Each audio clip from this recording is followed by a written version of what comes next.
This conversation will be more fruitful because that's the question that we pose with regards to the universe. And as an engineer, you know, anytime you see a piece of machinery or you see something, you've never said, when you look at maybe something complex like a microwave, you'd never say that if this was left over millions and billions of years, it would just come by itself. So would I be, tell me if there's another option. I say when it comes to what we see around us, we can conclude either it made itself, either it came from nothing, or either it was created. So are there any other options that maybe I've missed out or I'm trying to lead you somewhere? Yeah? Out of these, because you said Simon, yeah? So Simon, logically, let's stick with logic. Sometimes people say, what if I'm in the Matrix? What if I'm in a dream? What if I'm here? What if I'm there? What if I'm here? What if I'm there? So we'll just stick with just logic. What answer makes the most logical and common sense? Yeah. So out of these three, to you, Simon, what makes the most sense to you? To me, I'm atheist. I don't believe in evolution or anything. I believe in evolution rather than divine creation. But bear in mind, evolution talks about organisms, isn't it? It doesn't talk about how matter and how organic and inorganic matter came into being. Evolution only deals with, of course, life forms evolving, change over time, mutation, etc., etc. So we're talking about the origin, the beginning. Origin of the first organic. Just the beginning of everything that you see around you. Do you think when you see everything, do you think that it created itself like a rock? You're not going to say a rock evolved, isn't it? You're not going to say mountains or seas or stuff like that evolved. So would you say it created itself, came from nothing? Or it makes sense that something as complex as what we see, and you as an engineer, that it makes logical sense that there could be a creator. I'm not saying there is, could be. The potential there, I would say that there's as much evidence for that as there is for any other explanation. But I would say that there's, from my point of view, very little evidence of any explanation at all. But more so for it being created? Is that what you said? I'm saying there's equally little evidence for all explanations. Okay, interesting. But I, but when we say that the universe created itself, logically that doesn't technically make sense. I wouldn't put them on an equal footing. Reason being, the universe creating itself is known as the cosmic bootstrap. It's like trying to pick yourself up using your shoelaces. Yeah. You see? So there's a logical contradiction in that sense, but also in the sense that the universe created itself presupposes that there's a universe to begin with. You see? Yes. Yeah, I know. I would say that. Yeah. So you'd probably say that's a bit less than the others, yeah? No, I would say that it has more evidence up until the point of the Big Bang, and then before that, there's a point of singularity. So there's absolutely no data. Time didn't exist. It is literally the beginning of creation. So there is no evidence for anything before that because there was nothing to have evidence of. But the thing, Simon, is when you say evidence, what are we regarding as evidence then? Any record whatsoever. Am I correct to assume that you mean empirical evidence? Is that what you regard as evidence in this conversation? Anything at all, any records, any, yeah, I guess empirical. Empirical. But would you also accept how even science doesn't rely solely on empirical evidence? It will rely on other forms of evidence. Yeah, yeah. That's why I say it is, each one is equally little evidence to support that. Whether it's, the Big Bang Theory, there's a large amount of scientific guesswork or whatever. So I think there's equally little evidence to support that as opposed to divine creation. So I'll posit to you that out of the three options, and you can challenge me again, when we look at what's around us during from our understandings, rationally, logically, something creating itself doesn't rationally make sense. It's just like I mentioned, something lifting itself, or like a mother giving birth to herself. There has to be her mother and father that then, they copulated, then the mother became pregnant, and then slowly, keep going forward. That's really loud. Abdul Karim, let's move. It's too loud. It's too loud. Yeah, yeah. Should we just move ahead? The thing is, it's become about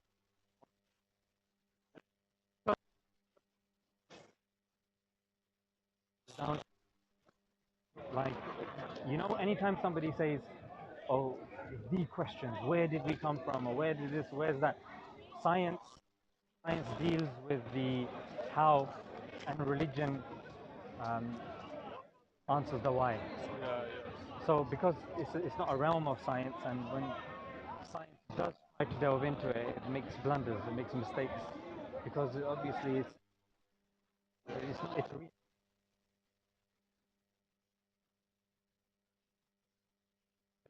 independent people. yeah, it's just independent people. And thing is, if I say no to one person, then he's like, "Oh, why are you siding with that person?" Yeah. So that's No, why curious. I just oh, you know what?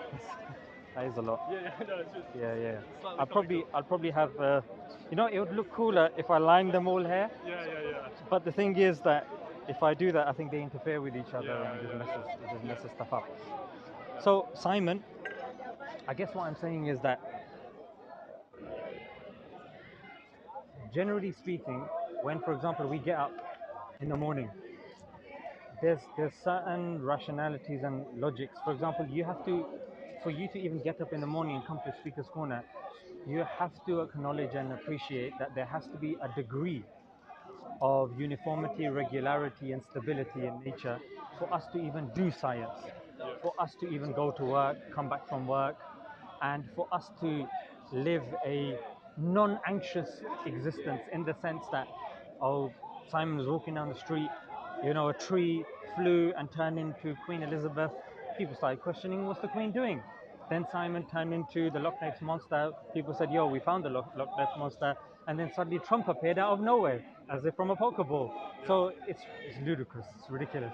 But Simon, with all due respect, what I've noticed in the park is sometimes I'll have discussion with a lot of people that will claim to be rational, but the thing is, the rationale, I'm not saying this is you, but when it comes to everybody else or everything else, they'll say, you know what, you can't, I wouldn't agree or accept in my daily life things will just randomly pop into existence and pop out of existence. Yeah. Because that would lead to life becoming an absurdity. Yeah. Or things, mothers giving birth to themselves without the father. There's been outrage. The father is furious, reported by CNN. Yeah, we don't hear any of that. But when it comes to religion, we're so liberal with a small L. We're like, hey, you know what? Maybe I'm dreaming. Maybe you're dreaming. Maybe we're both collectively dreaming. Maybe I'm an egg. Maybe you're, this, or maybe that. So, what I think is, I think when it comes to rationality, I think people withhold that when it comes to religion. That's why, and you're not going to be pinned down to anything. I just wanted to show you that if you follow the logical progression, even you will see that, logically, this did not come from nothing. Yeah. Logically, it did not create itself. It needed an entity. Now, we can discuss the entity, as did philosophers in the past, like Leibniz and Aristotle and Ibn Sina and these individuals. Or somebody might say, you know what, I have an issue with what the religious adherents do, not per se with religion itself. Do you see? Because sometimes it's the emotion that clouds the rationality, and people will accept a multiverse, but they won't be able to accept the universe. They won't deal with the initial problem at hand. Do you see? Yeah. So, do you see where I'm coming from? Yeah. So, rationally speaking, we can acknowledge that there has to be that out of the three options, the creator option makes the most sense. Even if I now go to another track and I say, let's go philosophically, there's three types of existence. Yeah? Even if you were the biggest skeptic, you would say, okay, there's dependency, independency, and non-existence. I'm presupposing that if you're such a skeptic that you're saying the only thing that I accept that exists is existence. Yeah, there is existence. Yeah. You accept there's existence, Yeah. isn't it? Then would you say that there is dependent existence, independent existence, a dependent existence, independent existence, and existence? Yeah, I guess so. Well, when you say existence, do you mean existence of us? Or Yeah, consciousness, or yeah, whatever we see around us. okay. So would you agree also? Sorry, were you going to say something? No, no, that's Okay. Would you also agree and accept that we and what you see around you is a form of dependency, dependent existence? That we're all dependent on something. dependent on something being created or just dependent Just on dependent. Yeah. I will be dependent on oxygen. A toaster is dependent on electricity and this and Yeah, that. gravity, etc. Yeah, exactly. That's the universe. So now here's the logical conundrum I want to pose. Yeah. Do you think that we can have an infinite regress of dependent things? What do you mean by infinite regress? I'll posit this as like a analogy. If I am to throw one of these microphones, because there's just so many of them, yeah? Yeah. So let's say I want to throw one of them. Yeah. But before I am to throw one of them, I have to ask his permission. Yeah. He has to ask somebody else's permission, he has to ask someone else's permission, he has to ask. And it goes on ad infinitum. Would I ever get to throw the microphone? No. So logically, there has to be an end to that chain, Yeah. which philosophically we call the necessary being. Yeah, not God yet. We're just saying that this is the argument: contingent, necessary, and impossible. I use the terms interchangeably of dependency and independency. Yeah, but the technical term is contingency, and necessity, necessary existence. So there has to be a necessary being at the end of that chain. Otherwise, we wouldn't necessarily exist. Yeah. Do you see? Just like I wouldn't be able to throw the microphone, we wouldn't exist if it was an ad infinitum of dependencies. With me so far, yeah? Okay, great. So this default position of accepting that there has to be an end to that chain, which is the necessary being, most philosophers haven't had an issue with. They're called deists. Yeah. Now the next step is that how do you now say that that necessary being is God? Which now you're wondering as well. Like how is it going to jump from necessary being to God? Yeah. Yeah. Okay. So let me just give you the criteria of, as Muslims, our criteria of God. Say He is God the One. This is in chapter 111. Yes. Or chapter 112, Surah Ikhlas. Say He is God the One. Independent.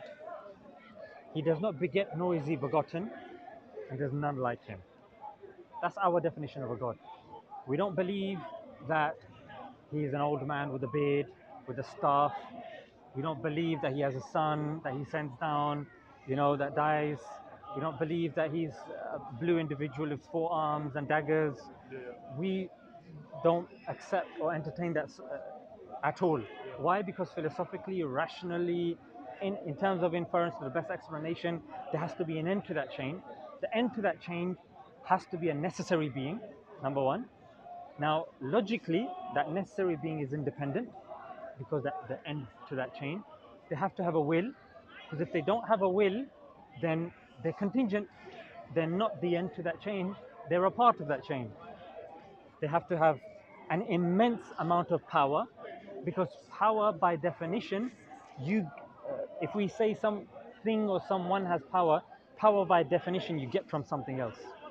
You can't just get power. Yeah.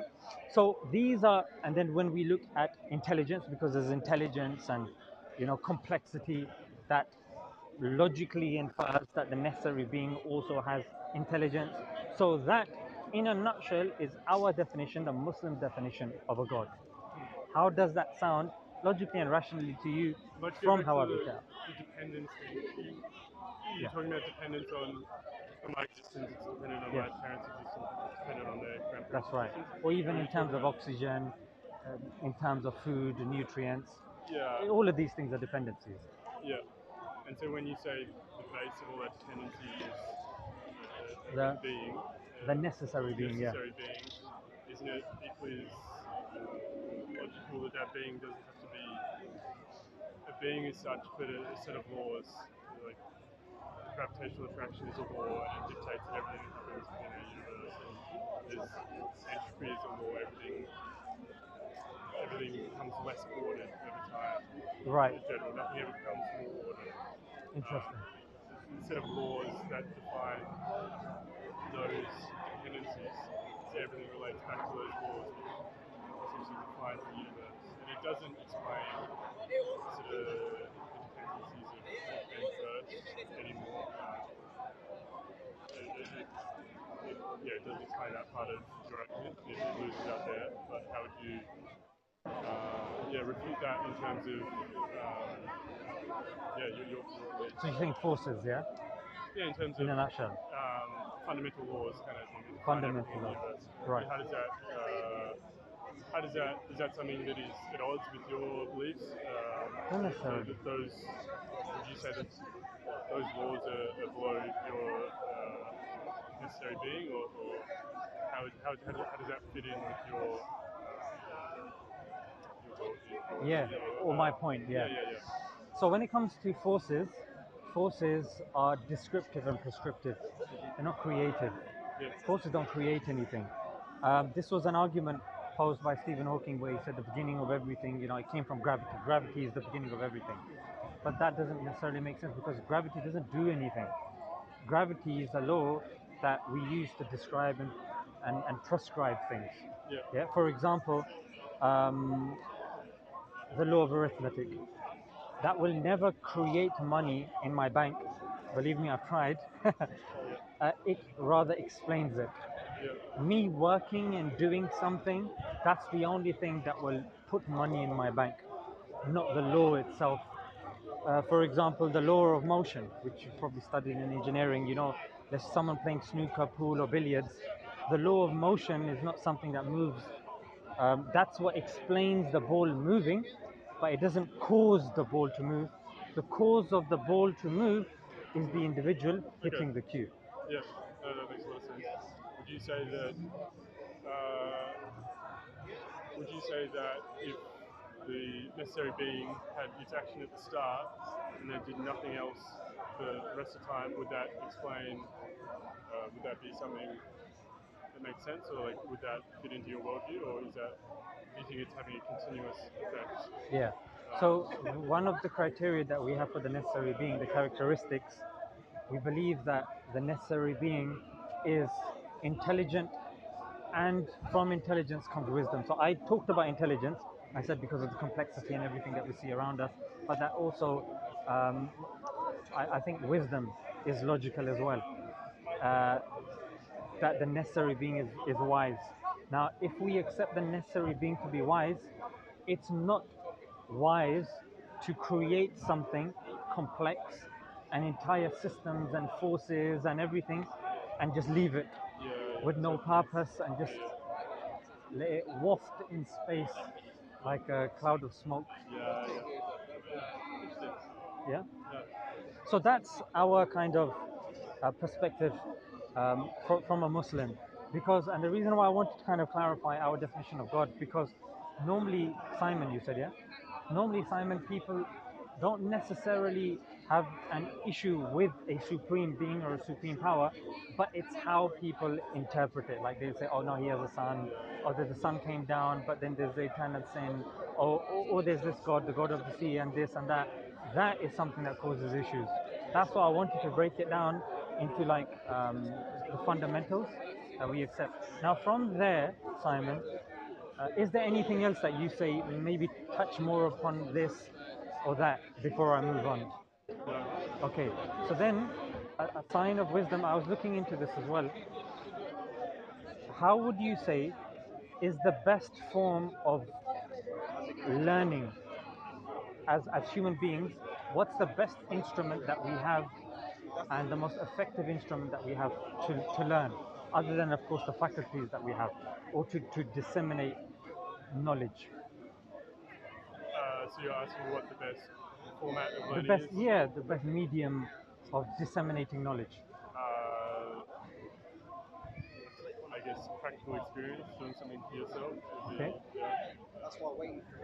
I would add one thing on top of that. Let's just say, if as a school teacher, because I used to be a school teacher, if I'm teaching something to a bunch of kids, um, and let's just say half the class is in, Yeah. if I have to maybe every other day go over the same thing again and again and again and again, I'd be exhausted. So I would come up with like a bunch of worksheets as a school teacher. But something more effective, and this is, you're probably familiar with this in your engineering course, and this costs us a lot of money, which is to buy the texts. Yeah. Yeah. You know, and I looked at you, I could see the pain in your eyes because I remember when I had to get the books, they were so expensive, and some of the books I didn't even end up reading. So that was the sad reality, unfortunately. Yeah.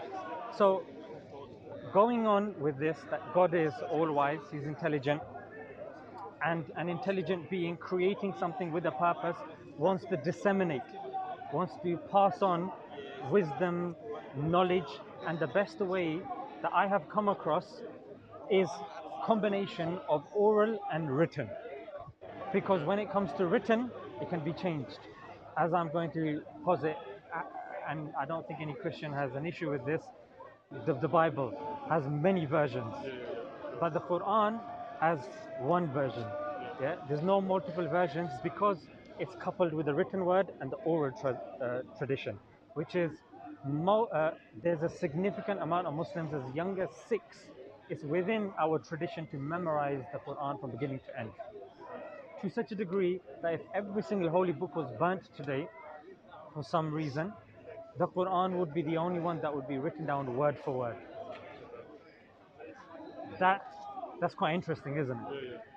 And what's interesting also is the Quran is written in a language that's accessible to people. It's written in Arabic, and Arabic is the top 5 most spoken languages in the world.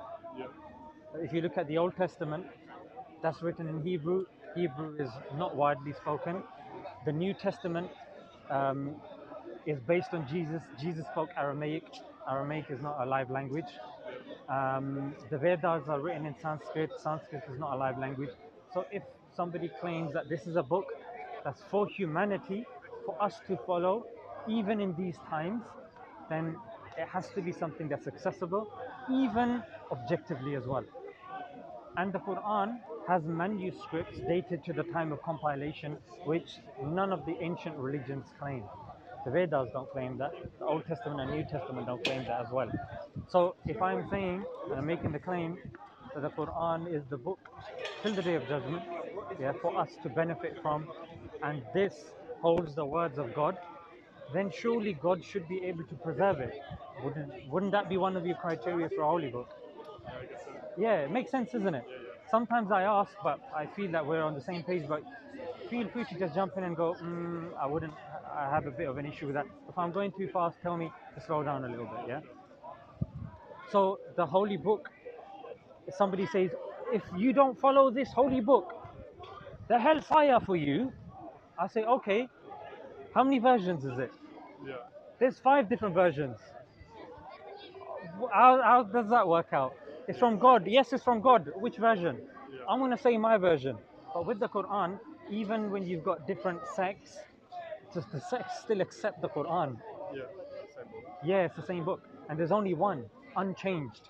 Yeah, so that as a criteria, that even a form of disseminating knowledge or passing on a message, I would argue that the written word, and I was pondering on this as well, it makes the most sense, Simon, because let's just say we're having a nice conversation. Reason why there's like 7 different cameras here, because there are people at home that are going to be watching this conversation and benefiting from it. So now we've got that, but that relies on YouTube. And just like there used to be, I think, MySpace that shut down, Vines, there used to be a website or Vines that shut down. So that's the thing with online, it can be changed. But with the written word, generally speaking, what you write down, you can kind of carbon date the ink, you can carbon date the manuscripts and the stuff like that as well. So there's a degree of accountability. And now with deep fake, when it comes to online stuff, That's why. Do you see? It's not as reliable as people may say. And fake news. People say, "Oh no, that's fake news. I didn't say this or that." So the written word is something which is consistent amongst the religions. For a holy book, Simon, what would you say would also be criteria that's needed for you to say, you know what, for me to say that this is from God, here's the criteria that also needs to follow. I mean, yeah, I'm not a religious guy, so No, just you. Yeah, yeah. to be honest. Okay. So preservation, of course. Tell me if you agree with some of the points that I'm saying. Number one, that the holy book should be preserved because if it's from God, and we're saying that this is the book that will determine your eternal fate, has to be something that's precise, exact. Make sense? Would you say that there also needs to be objective things in there? That you, Simon, that doesn't believe in religion, that you can go in there and use other criteria to measure it as well? Like, for example, historical proofs. So, you know that the Quran came after the Bible in order, isn't it? The Old Testament, then the New Testament, and the final Testament. The Bible said at the time of Joseph, there were pharaohs. Yeah. The Quran came afterwards, and it said, because some Christians claim that the Quran copied, yeah, but the claim or the rebuttal to that the Muslims say is no, we didn't copy or it wasn't copied. There's ample evidence to suggest that the Quran is its independent form, independent of the Bible. Yes, there might be certain similarities because, of course, we believe that Jesus was a prophet. We accept Jesus as a prophet. We accept that there was something called the Injil once upon a time as well, but it got changed. So we have these, we have no issues with these.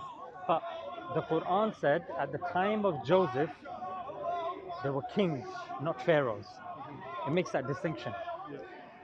So you can check this. You can check the references. So then, what's interesting here is at that time the Rosetta Stone hadn't been unearthed, so this claim couldn't be checked. Hundreds of years later, I think, you know what? I think it was 1,000 years. The Rosetta Stone was unearthed, and it verified indeed at the time of Joseph, the pharaohs weren't there. They were kings. The Pharaoh dynasty actually started thereafter, at the time of, say, Moses. Do you see? So that's what I mean by, say, historical evidence. That you can see yourself as well. You can because the thing, Simon, you know why this is helpful for you as well, because this is going to be going online. If I'm saying something just picking out my hat, I'm, you know what I mean? I'll be checked many times. You see, so these claims that I'm making, you know that this guy there must be some backing to it. So that's historical evidence. Then there are prophecies in the Quran as well, because if somebody comes and says, "Oh, I'm a prophet," he says, "Okay, tell me your prophecies. Tell me this." Like Nostradamus, who claimed that 2012 was going to be the last year. Do you know of that prophecy? Yeah. So with Nostradamus, the thing with his prophecies are they were very vague. Yeah. But the Prophet, peace be upon him, he made very specific and particular prophecies, and these are prophecies that can be checked yourself as well. That you can see, okay, what date was the Prophet alive from this date to this date? Okay, when was the prophecy made, and when was this discovered? For example, the Prophet at his time, 1400 years ago, he said there will come a time that the barefoot, unclothed herdsmen will be competing with each other to build the tallest buildings. Now, at the time of the Prophet, and then he was asked, "Who are these individuals that you're referring to?" He said, "The Bedouins, i.e., the Bedouins of the desert." At that time, the Arabs were the low of the low. Yeah, they were not. There were two major empires. You had the Byzantines, you had Persia, the Romans, the Persians, I think the Sassanids, but these were the main empires at that time, not the Arabs. Yeah, not the Arabs. However, I think it's only recent, within I think the last 100 odd years, that oil was discovered in Saudi or in the Arabian Peninsula by an American, no less. Yeah. So it's claimed. And then that's now referred to as black gold, oil. Yeah, and that changed the landscape of the Middle East. Yeah, to such a degree that now if you look at the buildings that are the tallest, you've got the Meccan clock tower, and the tallest building in the world right now is No idea. the Burj Khalifa, yeah, in Dubai. You've heard of that, isn't Yeah, it? yeah, Very famous New Year celebrations, that's always shown. And Saudi is now building something called the Kingdom Tower, and I think either Indonesia is building another one. So these are all to do with the Middle East or the East. Yeah, it's the Muslims competing with each other to build the tallest buildings. Once upon a, but do you see how specific it is? The Prophet could have referred to or the rich Arabs or the Persians, but he made very specific points even when it comes to other things at his time. Like you might say, a point that you might say is, this is circular reasoning. You, you might claim a prophecy that can only be proven by Muslims to prove Islam. Do you see, were you thinking that? Yeah. So there was one prophecy where the Prophet, peace be upon him, predicted that the Byzantines, who were losing so badly at that time at the hand of the Persians, to such a degree that their leader Heraclius was just being embarrassed. Constantinople fell, the capital fell, a plague had broken out, and they were losing terribly. Prophet peace be upon him said, I think from 6 to 9 years, the Byzantines will win. Now this is a date specific and people specific. Now, what happened then was obviously we're going to make the claim that's exactly what happened. But you're going to say, yeah, but you're a Muslim. You're a Muslim making that claim. But I will direct you to a primary source of a non Muslim, someone called Theophanes. He wrote a collection called the Chronicles of Theophanes. You can check that up. And he references that particular victory of the Byzantines during that exact period. So the point that I'm trying to tell you is, even in science, there's an accumulation of evidence. For example, we were talking about the Big Bang. When you talk about cosmic background radiation, when you talk about redshift, when you talk about the illumination of the stars, because if there's steady state theory, then there's so many stars, and at the night sky, if we look up at the night sky, there should be so many stars and should be more illuminated than it already is. So there's an accumulation of evidence that's put forward for the Big Bang. That's generally how it works, and then science makes the inference to the best explanation. You're familiar with that, isn't it? It's based on induction.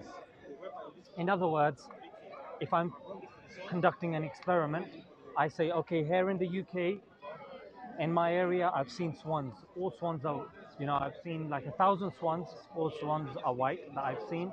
Someone in India, you say the same thing. Someone in Thailand says the same thing. Okay, that's like 3,000 in 3 different areas. To conclude, all swans are white. That's how induction works in science. That's one of the kind of main things. Yeah. Now, science is open to being disproved as well. Hey, yeah, yeah. So when somebody discovers a black swan, then it's been falsified, isn't it? It's called the falsification test. Yeah. Now the Quran also has a falsification test as well, and you can try this out.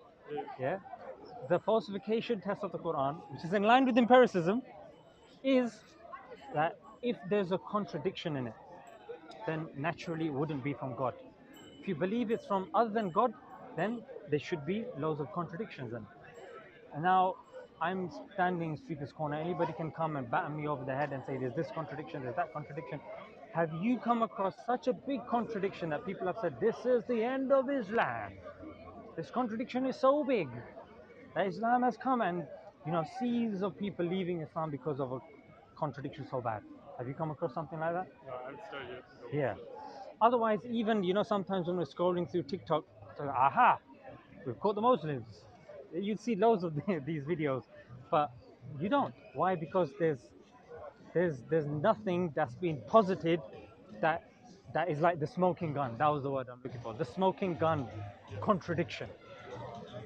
So when it comes to a falsification test, the Quran has it. When it comes to preservation, Quran has it. When it comes to prophecies, the Quran has it. Now, Simon, my point to you is you're obviously going to be speaking to people of other religions. You're going to be researching yourself as well. You have the Quran. You took a copy of the Quran, isn't it? Yeah. So you're going to be reading it yourself as well.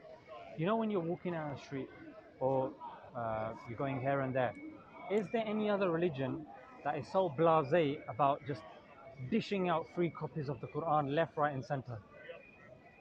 I mean, in every hotel room in Australia, there's a Bible in there. There's a Bible, but they don't say take that Bible home with you. It's a free copy, Yeah. but it's there, isn't it? Yeah. So the thing is, we're so confident with the Quran. Like even over here, Speaker's Corner is not a Muslim country. Yeah. Yeah, it's not a Muslim country. But Speaker's Corner is Hyde Park, central London. But you will see, I don't think there's a single stall here giving free copies of the Bible, free copies of the Vedas, free copies of the Guru Granth. The Quran is the only one being distributed.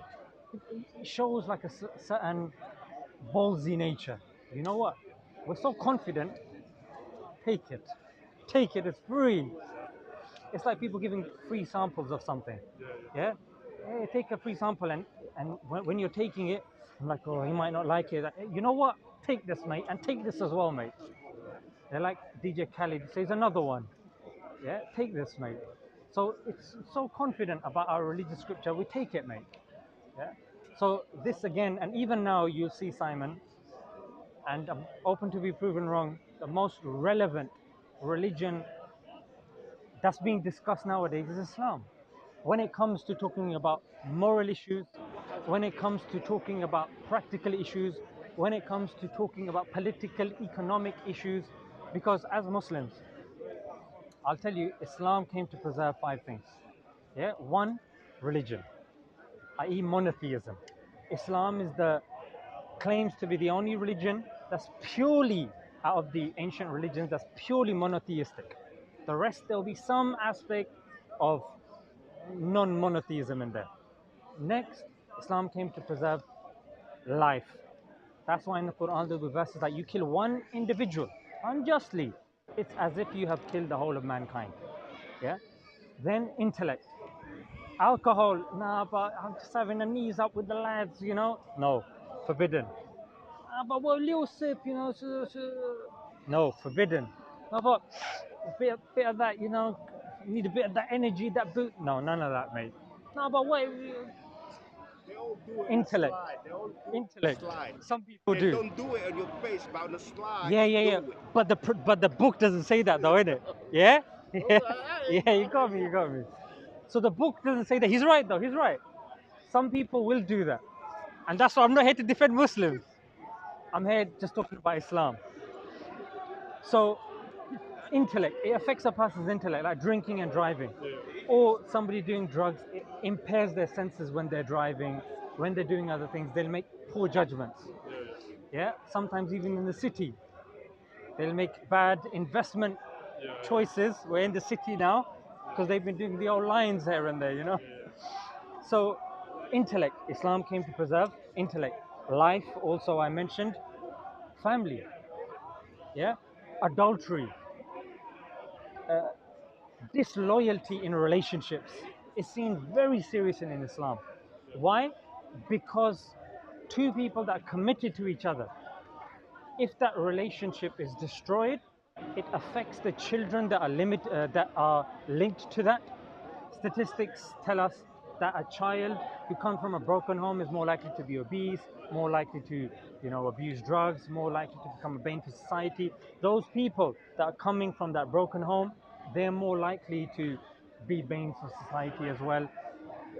Individuals in that relationship, they're more likely to be scarred, traumatized. Because I'm into psychology as well. I see this. It's a major part of the spectrum of trauma that people go through, these relationships. And also a major contributor to males committing suicide are, bad relationships. Yeah. So, and the last thing is money, wealth. Islam came to preserve wealth. And that's why interest. Islam has a big issue with interest. Yeah. Why? Because interest makes the rich richer and the poor poorer.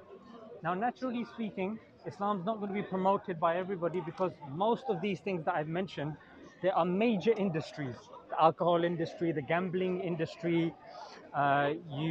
You've got the banking system relies on interest. You know what I mean? And of course, irreligiosity helps because then with that gap, when it's there, you fill it with materialism. So those are the five main things that Islam comes. So what do you think about what I've said so far in terms of, say, Islam's relevance, in terms of maybe the issues that maybe you have with what's going on in society, and you wonder if Islam has a solution for that? Like, what are your thoughts so far? Yeah, I mean, I agree with all the basic points of, like, I don't really drink much, etc. I gamble, I guess, yeah. But I don't think, to me at least, Islam is, I don't think my solutions to that come through religion. They're just based on my moral compass. Okay, brilliant. Now, here's the thing. I'm really sorry. I'm going to have to go. Okay, no worries, no But worries. It was I really nice appreciate speaking to you. Yeah, it was Yeah, nice yeah. No, speaking to thanks you. for your time. Yeah, And hopefully I'll be here next week or whenever you get a chance, just drop by. awesome. Yeah, Thank you. thanks a lot. Thanks a lot. Okay, can I just chop it off their cameras? You want to talk off camera, yeah? Just Yeah, yeah, yeah. That's fine. Yeah, yeah. Bro, we gotta do something about these, man. There's so much.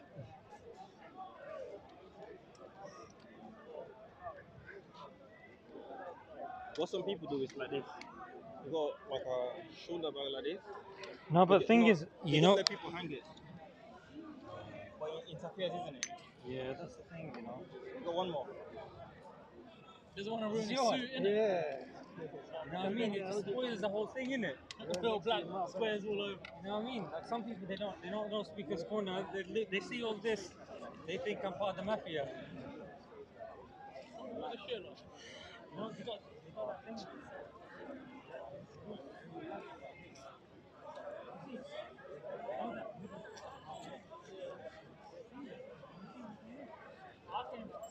Bro, if you look at it,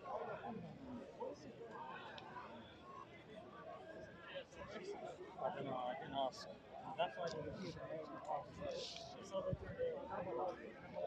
Oh, is that what they're doing? Yeah. Sorry, bro.